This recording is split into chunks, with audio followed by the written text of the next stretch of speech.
이 새벽에 주 앞에 나오신 분들을 진심으로 환영합니다. 찬송가 322장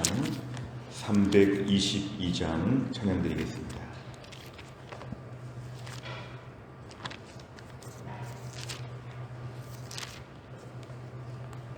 찬송가 322장입니다.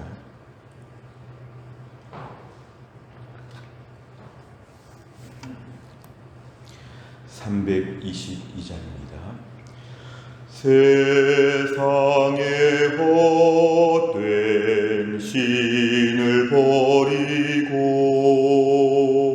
하나님 이름 높여 기리세.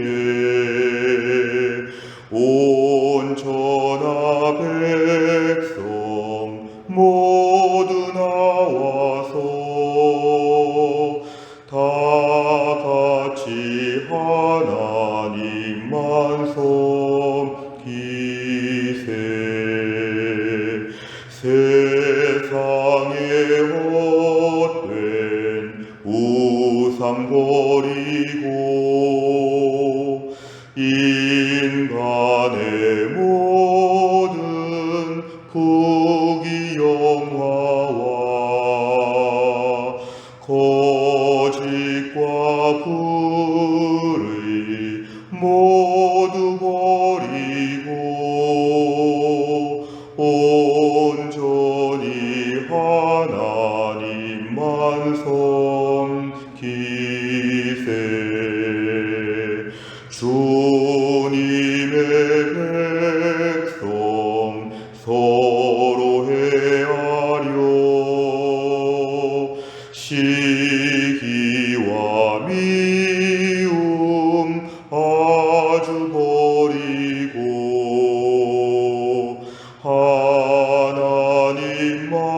하나님만을 홀로 섬기는 천국을 어서 이루어 주소서.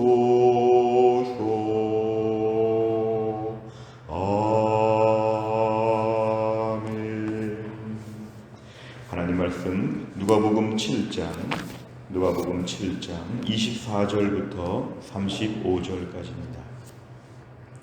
누가복음 7장 24절부터 35절까지의 말씀은 신약성경 101페이지에 있습니다.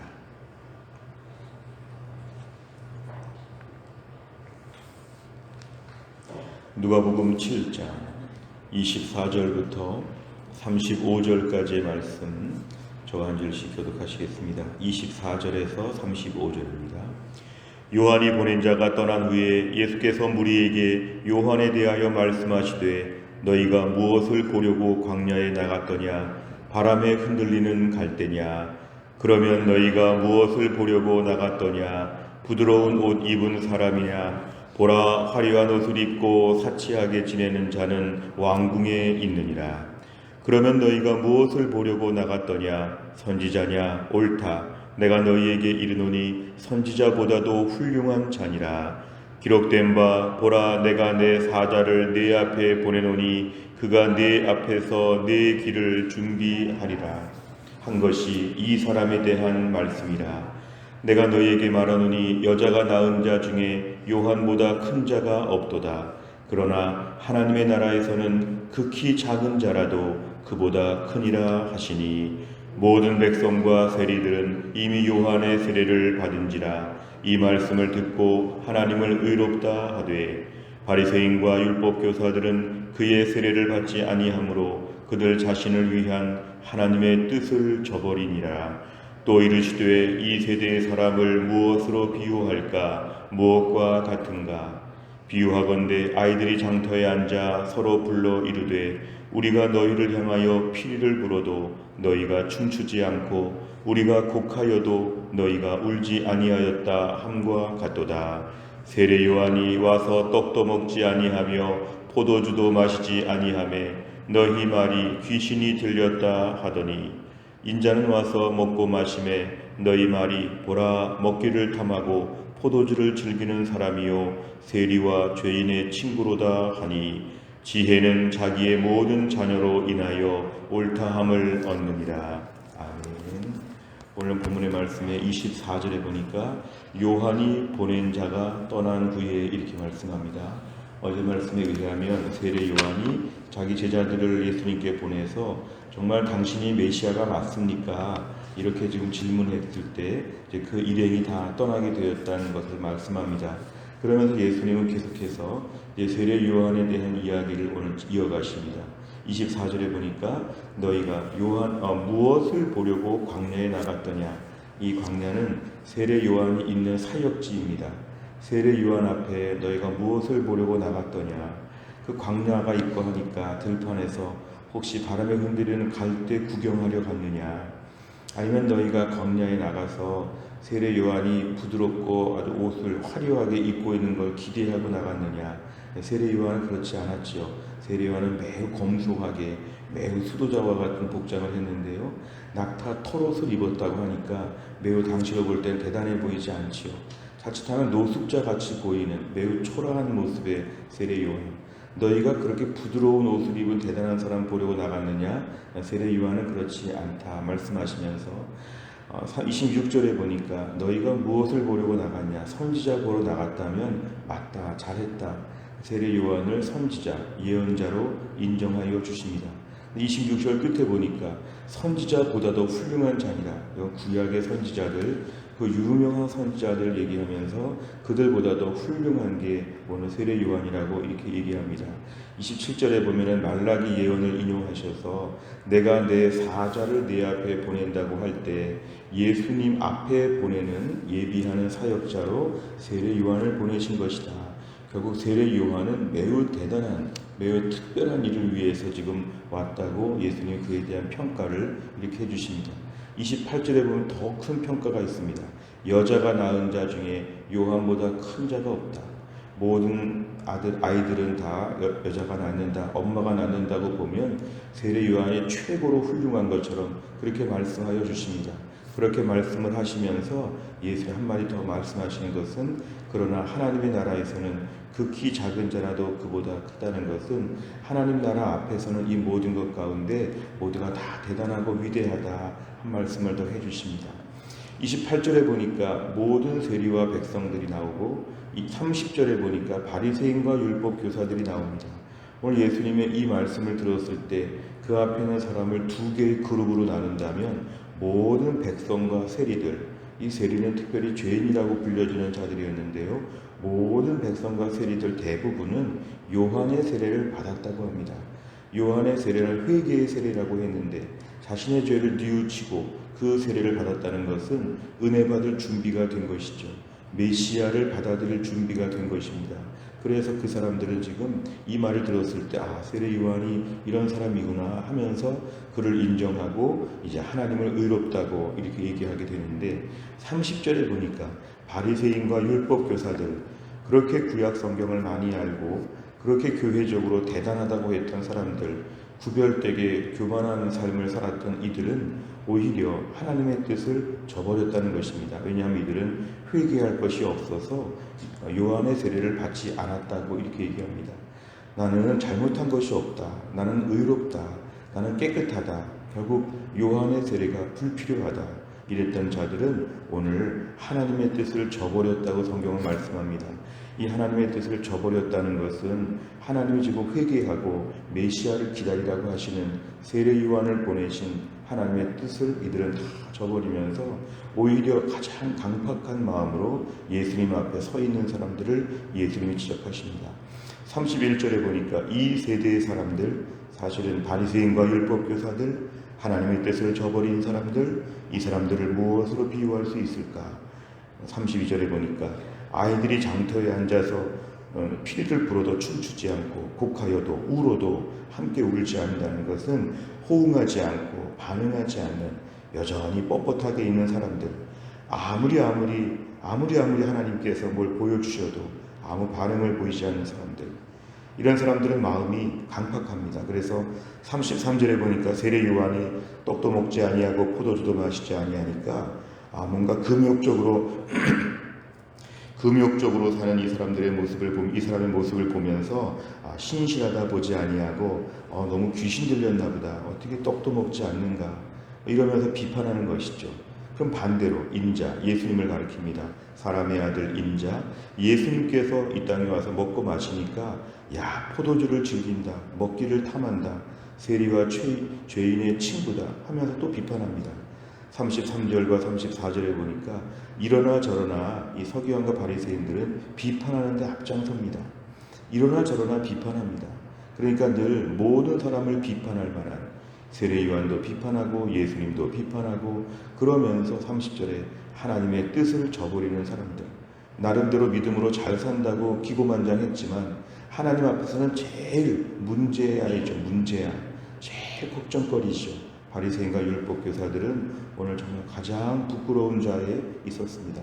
그리고 35절에 보니까 지혜는 뭔가 똑똑하다, 야무지다, 뭔가 지혜는 자기의 모든 자녀, 자기들 행동으로 말미암아 그것이 입증되어야 하는데, 오늘 서기관과 바리새인 율법교사들은 자신의 행동을 통해서 자신의 삶의 모든 것은 다 얼마나 잘못되었는지 모순을 보여준다, 이렇게 예수님 말씀하십니다. 내용을 잘 보시면, 첫째, 예수님께서는 세례 요한에 대해 어떻게 말씀하십니까? 26절과 28절까지 말씀을 보면은 그를 선지자라고 이렇게 인정해 주시고, 역대의 모든 선지자보다 최고로 훌륭하다고 말씀하시면서 어떤 일을 했냐면 예수님의 길을 준비하는, 말라기 선지자의 예언대로 예수님의 길을 예비하는 그러한 선지자였다. 여자가 낳은 자 중에 가장 큰 자였다. 외적으로 초라해 보일지 모르지만, 광야에서 좀 특이하게 보일지 모르지만 가장 위대한 자다, 가장 위대한 자다, 이렇게 하면서 얘기하십니다.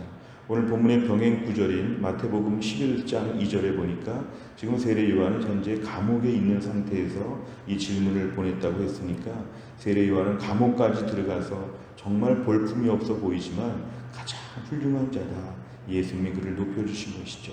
두 번째를 보면 세례 요한에 대한 사람들의 반응은 각각 어떻게 나타납니까? 29절과 30절에 보니까 모든 백성과 세리들은 세례 요한의 세례를 받았기 때문에 그 말씀을 듣고 하나님을 의롭다, 하나님이 옳습니다, 맞습니다 하면서 기쁨으로 말씀을 받으나, 바리새인과 율법교사들은 그의 세례를 받지 않을 정도로 교만했기 때문에 이들은 앞서 마음이 매우 불편했죠. 이들의 마음은 지금 강팍해서 하나님을 의롭다 이런 말을 하지 않습니다. 한쪽에서 뭔가 기분 나쁜 모습이죠. 하나님의 뜻을 이들은 저버리는 자였다, 이렇게 얘기합니다. 세 번째를 보면 바리새인과 율법교사들은 왜 요한의 세례를 받지 않습니까? 요한의 세례는 회개의 세례라. 회개의 세례. 회개해야 그 세례를 받는 것인데 회개할 것이 없다고 생각했습니다. 무엇보다 이들은 하나님의 뜻을 저버렸다고 성경이 이들을 평가하고 있습니다. 자기들이 볼 때는 대단했죠. 바리새인들이 얼마나 교만했는지, 얼마나 판단을 많이 하는지, 오늘 본문의 33절과 34절에 보니까 얼마나 판단을 하는지, 세례 요한은 이래서 문제고 예수님은 이래서 문제고 다 문제죠. 자기들만 옳은 것이죠. 그러나 하나님 보실 때는 하나님의 뜻을 저버렸다. 오늘 본문에 등장하는 바리새인과 율법교사들을 볼 때 우리 자신을 좀 비춰보면 우리가 오늘 신앙적인 많은 스펙이 있습니다. 몇 대째 예수를 믿는다, 나는 모태신앙이다, 수십 년째 신앙생활하고 있고 우리 교회는 얼마나 오래 나왔다든지, 내 나름대로 직분이 있다든지, 내 나름대로 제자훈련을 받았다든지, 내 나름대로 교회에서 뭘 했다든지, 우리 안에 수많은 스펙과 수많은 신앙적인 과정들이 있는데 그 모든 것들을 가지고 오늘 35절의 말씀처럼 입증해야 합니다. 어떻게 입증하는가 하면 가장 은혜로운 모습으로 살게 하여 주시옵소서. 가장 은혜로운 모습. 오늘 30절에 보니까 얼마나 바리새인과 율법교사들이 뻣뻣한지 모릅니다. 굉장히 뻣뻣합니다. 모든 백성과 세리들이 차라리 은혜 받고 은혜로운 모습을 보이는데 바리새인과 율법교사들이 너무 뻣뻣합니다. 뻣뻣한 신앙생활, 은혜가 없는 신앙생활, 이거 남들 앞에 드러납니다. 35절에 지혜는 자기의 모든 자녀로 인하여 옳다함을 얻느니라. 오늘도 우리 신앙생활이 과연 하나님 앞에서 그 뜻을 존중하고 하나님의 인도하심을 따르는가, 아니면 내 뜻을 주장하고 뻣뻣하고 딱딱하고 교만한가, 내 자신을 돌아봐야 하는 것이죠. 오늘도 우리 심령 가운데 모든 백성과 세리들처럼 예수님 말씀 앞에 은혜를 받게 하여 주시고 우리가 좀 부드러운 심령을 가지는 것이 우리에게 온 기도 제목입니다.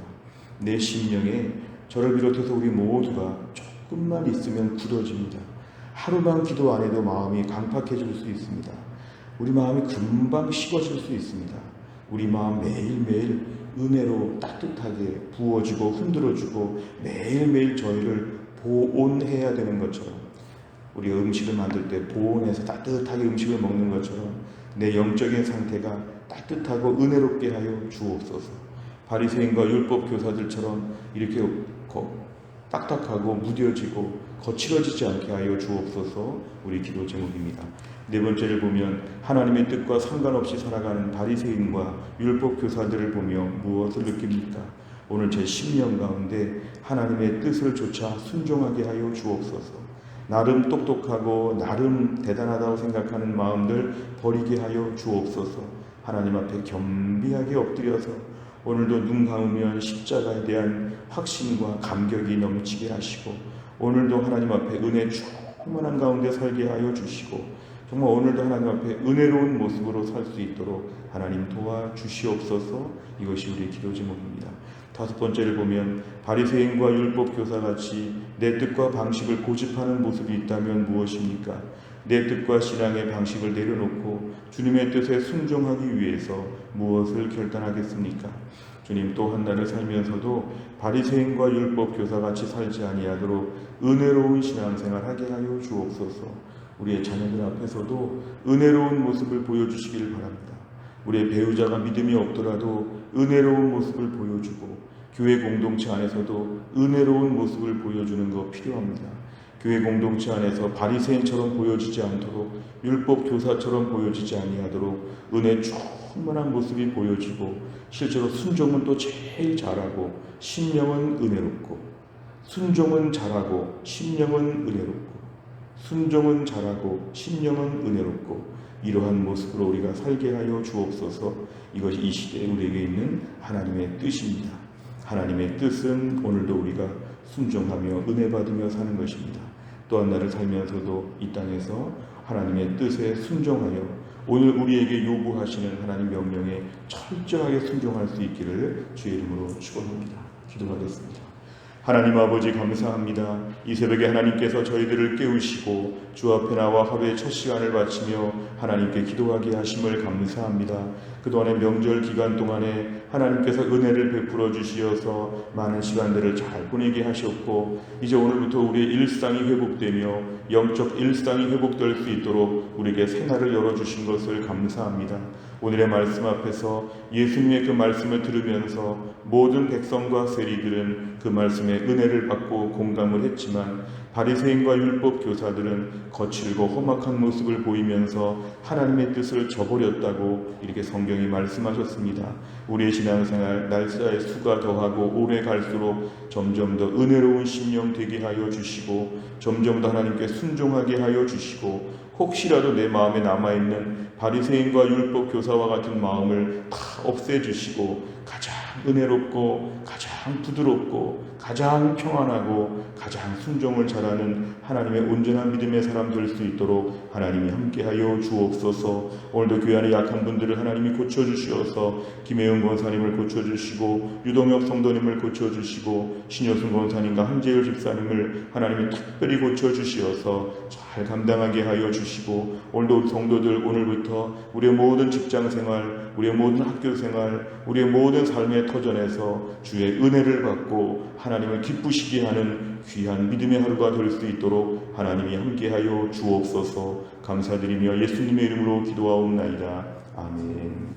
화요일을 맞이하여 기도하는 100대 기도 제목은 교회를 섬기는 분들을 위해서 29번부터 42번까지 오늘 꼭 기도해 주시기를 바랍니다. 주기도문 하겠습니다. 하늘에 계신 우리 아버지여, 이름이 거룩히 여김을 받으시오며 나라의 임하옵시며 뜻이 하늘에서 이룬 것 같이 땅에서도 이루어지이다. 오늘날 우리에게 일용할 양식을 주옵시고, 우리가 우리에게 죄 지은 자를 사하여 준 것 같이 우리 죄를 사하여 주옵시고 우리를 시험에 들게 하지 마옵시고 다만 악에서 구하옵소서. 대개 나라와 권세와 영광이 아버지께 영원히 있사옵나이다. 아멘.